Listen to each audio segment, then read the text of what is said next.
Hi, everyone. In tonight's ArmorUp for Life Become Your Own Hero series, we're talking to the author of this week's New York Times op-ed, and we're going to put the spotlight on how you could become somebody's hero in desperate need, and that's children in abusive situations right now. For them, shelter in place does not necessarily mean shelter and safe. Joining me from New York to talk more about this is Dr. Nina Agrawal, who is a child abuse pediatrician, and her fear is that this pandemic could actually lead to an epidemic. Doctor, thanks so much for joining us. Thank you so much for having me, Loriana. Well, tell me more about this. You're saying in your article that this is a perfect storm. Right. What we're experiencing in the COVID pandemic is a perfect storm. On top of the usual stressors that families have, struggling families of struggling to make ends meet, now they're dealing with financial hardship. They're dealing with financial uncertainty. They're dealing with isolation and having to homeschool their kids, feed their kids, entertain their kids. So with all of those stressors and difficulty coping with those stressors, if they have underlying problems, they may take it out on their children. And so these are people who may already be candidates for this type of behavior in their house, but then also people who are just maxed out in stress, trying to work from home, manage e-learning, manage stuff, and then they go over the edge. Exactly. There are certain risk factors in parents that we know increase the risk of child abuse. And that's that parents who may have mental health problems, may have substance abuse problems, may have domestic violence in their home. We know that those families have trouble coping. And they may have little supports in place. And then those children become the most vulnerable children to abuse. And the issue that you pointed out is those most vulnerable tend to notice this at schools. It's the teachers who notice that there's a change in their behavior or performance, or that's where it gets reported, and they're not in school. Correct, exactly. That is the biggest concern that we have right now, is children are now behind closed doors. Schools are the primary source of reports of Child Protective Services. They make 20% of over 3 million reports per year. That's a large number of kids that will go unreported. We're already seeing a drop in the number of reports to state hotlines. It doesn't mean the abuse isn't happening. It just means it's behind closed doors and we don't know about it. Because a lot of people say, well, where are they going to go?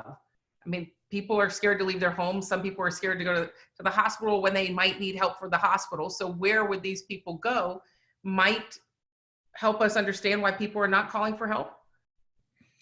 Exactly. I think families don't know where to go, and especially vulnerable families who are in stress, have probably the hardest time in accessing services.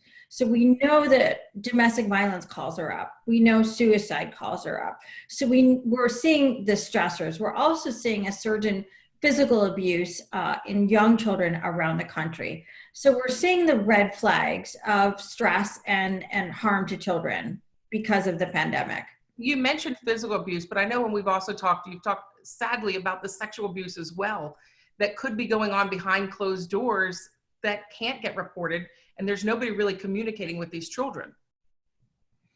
Exactly. That is another large concern. I know in my clinical practice, children often tell me that they tell their school friend or they tell their teacher when they're having problems in school, they're acting out or they're becoming more withdrawn. Teachers pick up on those things, and they might send a child to the guidance counselor, and the guidance counselor might spend some time, and the child will eventually disclose, look, I'm being sexually abused in my home by my stepfather or another family member.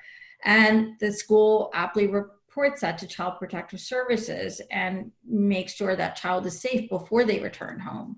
We don't have that safety net in place right now. Exactly. We don't have that safety net in place. So my question to you is, you have the 3 L's of how we can get involved, because sitting here as a viewer, people at home are saying, how can we help these children? I mean, many of us are saying, oh, we're bored in our homes, but then you think, what about the people in these domestic violence situations, the children in these abusive situations? How can we help when we feel helpless?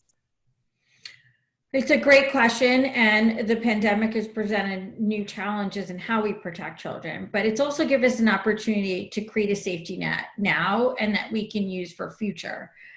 So what we can do is the 3 L's. So first is look. We need to check in on families. We need to use technology. Do FaceTime with children. Do FaceTime with parents. Look for signs of distress. Look for signs of abuse. We can also listen. We can listen for signs of stress. We can also just listen, allow parents, allow children to tell us what's going on with them, ask them how, in general, how they're doing, open the door for them to tell you that they're having problems and offer to help. And then love. We need to let children and families know that we're there for them and that they can count on us. We may not be physically there, but we're just a phone call away. And I like to say, social distancing doesn't mean emotional distancing. We need to stay connected to families, especially vulnerable children and families. So it's the look, listen, love. And I love how you mentioned the virtual check-ins, because I think, as you mentioned, we can check in with the adults and also check in with the kids. I know my son, he's 7 years old. He has play dates with other friends online, and you can hear what's going on in the background. Moms or dads doing dishes or on phone calls. And is that what you're saying? Those kind of virtual check-ins where maybe you can hear something that shouldn't be going on? Exactly. When you do a virtual check-in, you can see not only the child's face, you can see their environment. You can see if there are dangers in that environment, whether it's the people in their environment or just the physical environment. It could give you an indication that a child's in danger, and you may not be able to act on that now, but you can follow up, at another time, check in again and see how that child is doing. See if that environment looks, more at risk. Is there something you need to do to intervene? Now, as a child abuse pediatrician, your goal is to get more involved, and you were thinking outside the box of other ways to reach maybe the adults or reach people so you can help. And you mentioned when we talked about flyers. Tell me some of those ideas. Right. We have to think about where vulnerable families go. They may not be able to access technology and websites. So where are they going? Families that are vulnerable may be going for the food distributions. I know in New York City, we have places where families can go to pick up 3 meals a day. So think about maybe a postcard goes into that food package with hotlines on it, with a domestic violence hotline, with a child helpline, with a parent support helpline. If it could be a grocery store, it could be a pharmacy, it could be a liquor store. Where are vulnerable people going? Where are vulnerable women going? Where are vulnerable children going?